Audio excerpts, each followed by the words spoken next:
Go ahead and get your flight controller out of the bag. And there's a couple different parts that should be in the bag. One is, of course, the flight controller itself. Another one is this little connector. And thirdly, this wire that connects the ESC to the flight controller. First thing we're going to want to do is put the connector onto the flight controller. You can see there's 4 pins on the connector. Those 4 pins go in the 4 holes that are on the front of the flight controller. You can tell the front of the flight controller because there's a little arrow right here in the right hand corner that indicates that this is the front of the flight controller. Front of the flight controller goes towards the front of the drone. Go ahead and insert the connector into those 4 holes that are right there on the front, like that. And you can either hold the connector in place and solder it, or you can take your tweezers and very carefully bend 2 of the leads in opposite directions, help hold the connector in place while you solder it, like that. Me personally, I like to hold the connector in place, get a little bit of solder on my soldering tip, and just touch it on one of the pads so that it holds the whole connector in place while you solder the rest of the pins. So now that it's held in place, go ahead and solder all 4 pins.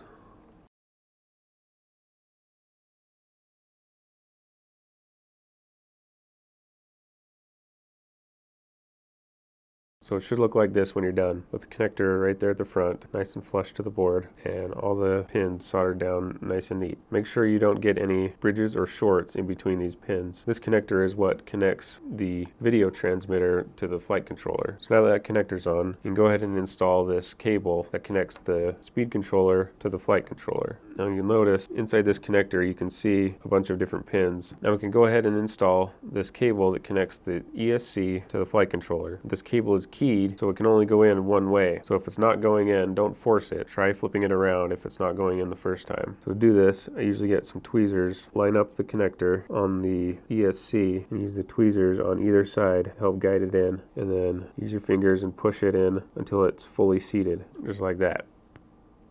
Then insert the connector into the flight controller. So be careful not to put it in wrong, and don't force it if it's not going in when you try it. Alright, now that that's on, kind of guide the wires down. It'll make kind of a S-curve, and put the flight controller on to posts with the little arrow facing forward, and that's how you install the flight controller. Alright, now that we've got the flight controller on, we can find 2 small hex nuts in our hardware to put on the back posts to hold the flight controller in place. Go ahead and put those on. And you can use a 4mm box wrench to help tighten those down, just finger tight, don't over tighten. And you'll notice I'm only putting the ones in the back because to install the camera we're going to need to solder the camera onto these pads up front. It's a little bit easier to solder those down with this standoff off. So we're going to install the camera now. Go ahead and get the camera out of the bag. This is the FPV camera. It comes with 2 little cables. One has a red, black, and yellow wire, and that's for your power, ground, and video signal. You can see there's 2 connectors on the camera. The one with 3 pins is for the red, black, and yellow cable, and this cable is also keyed, so make sure you put it in right and don't force it if it's not going in. You can go ahead and put that onto the camera, and this other cable is just a 2-pin connector with a green wire. You can go ahead and put that onto the camera, and then put the camera in place right there in between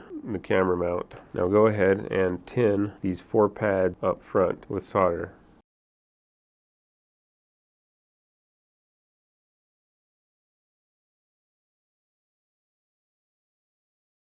Alright, now these pads are as follows. The one in the middle is going to be the ground pad, the one next to it is going to be the power pad, and the third one is going to be the video signal in pad, and then the green wire is the spare ground wire that goes to this pad up here. So make sure you solder these in the correct positions, otherwise you might burn out your camera or it just won't work. So solder the ground wire first to the pad closest to the connector. Now the ground wire is black, so solder the black wire to the ground pad that's closest to the connector. Next, solder the red power wire to the pad in the middle. Then solder the yellow video signal wire to the outermost pad. You'll see on the board that it's actually labeled video in. Then solder the last green wire to the last pad right there. Now inspect your connections and make sure there's no shorts or bridges in between the pads and that the wires are secure. Everything looks good. We can tuck those wires down or even give them a little bit of a twist to keep them nice and neat. When you're installing the camera, it's also good to note that the connectors are the top of the camera. You want to make sure that that is facing up. Otherwise, if you install it in upside down, you'll have a upside down FPV feed, and that is not fun. So make sure your connectors are on top. You'll see the Emax logo right here on top. So that helps you get the correct orientation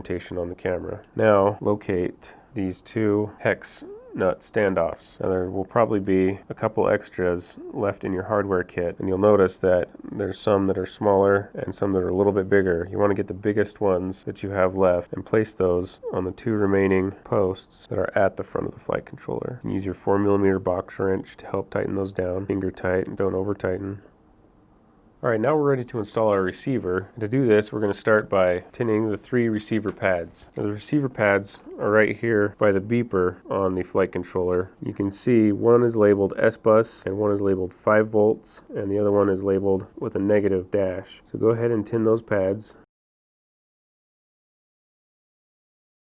Then you're going to want to cut 35mm of your 30 gauge silicone wire, and it's best to have 3 different colors. Right now I've got red, black, and yellow. So go ahead and strip those wires. You only need to strip about 1mm of insulation off both ends. Do this on all 3. Then get your receiver out of the bag. This is what it'll look like. We're going to be attaching the wires to these 3 holes. And it's very important to note which wire goes in which hole. Now you can see as I'm holding it like this, the ground will go in the outside hole, the power will go in the middle hole, and the signal will go in the hole on the right side. So you want to make sure you get the right wires in the right holes. Now go ahead and tin those holes with solder. And it's also a good idea to tin the wires as well after you've stripped them. Now this can be a little bit tricky, so I like to set my solder up like this and tin them like this. Go ahead and tin both ends of the wires. So an easy way to remember which wire goes where is if you look at the bind button on the receiver, just follow the bind button all the way back on this edge, and that is the ground pad. So go ahead and solder the black wire onto the ground pad. Next, do the red power wire, solder it onto the middle pad, and last, do the signal wire onto the one remaining pad. So it should look like this when you're done, with ground on the left side, power in the middle, and signal on the right. Next, we're going to kind of tweak the antenna wire over so it's coming off at a 90-degree angle like that, and then we're going to put some heat shrink onto the receiver to protect it, insulate it. Now here I have a piece of clear heat shrink, so I'm just going to measure it out and cut it to length so that it will totally cover the receiver. Then using a heat gun, a hot hair dryer, or a cigarette lighter, go ahead and shrink the heat shrink down onto the receiver. Be careful not to get it too hot, or if you're using a cigarette lighter, don't hold the flame on any one spot for too long. Keep it moving. Now the heat shrink I'm using is a little bit big, so once it's fully shrunk, you might want to squish it down just a little bit. And just be careful because it will be hot. So when you're done, it should look something like this. Next, we can go ahead and solder these wires onto the flight controller. Now remember, they'll solder on in this orientation with the signal wire going to the S-Bus pad, which is towards the front of the drone, power in the middle, and the ground on the very back pad. So go ahead and solder those on. You can use your tweezers to hold the wires in place while you solder. It's probably easier.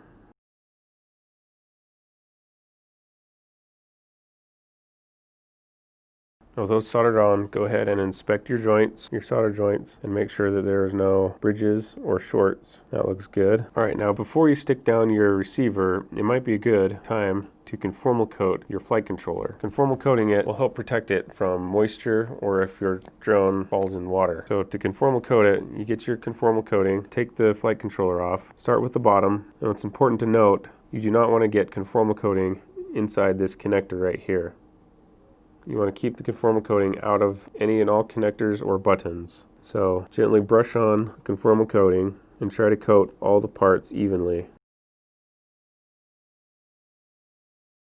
It's okay to get a little bit of conformal coating on the back of that connector, but definitely do not get any conformal coating on the inside of the connector. Alright, now that we've done the bottom, we can flip it over and do the top.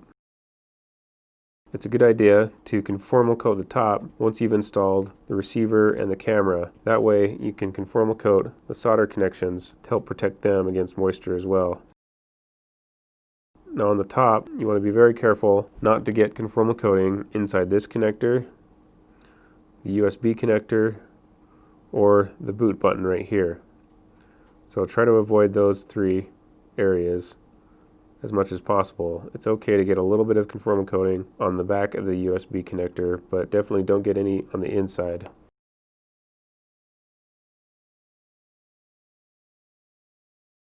Alright, now it looks good and evenly coated. We can go ahead and put the flight controller back onto the stack.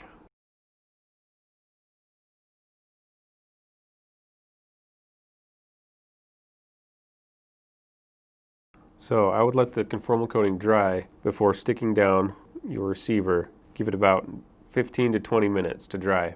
I want to get a little bit of double-sided sticky tape or 3M very high bond tape. You want to place it on the bottom of the receiver. You can tell which is the bottom of the receiver because you can see this big integrated circuit here on the bottom. So put your tape on the bottom, peel off the protective film, and then you will want to place the receiver on top of the flight controller like this. I like to tuck the wires down and out of the way. So it should look something like this when you're done, with the antenna coming out the back. Now at this point, it's probably a good idea to secure your battery connector down. So go ahead and gently bend the wires towards the back like this, and get a zip tie and insert it into those two slots you see on the back of the frame. Make sure you're gentle with the wires so you don't break the wires off of the ESC. So go ahead and zip tie your battery connector down so that they are secure and the battery connector comes out the back. And go ahead and cut off the excess zip tie. So now it should look like this at this point.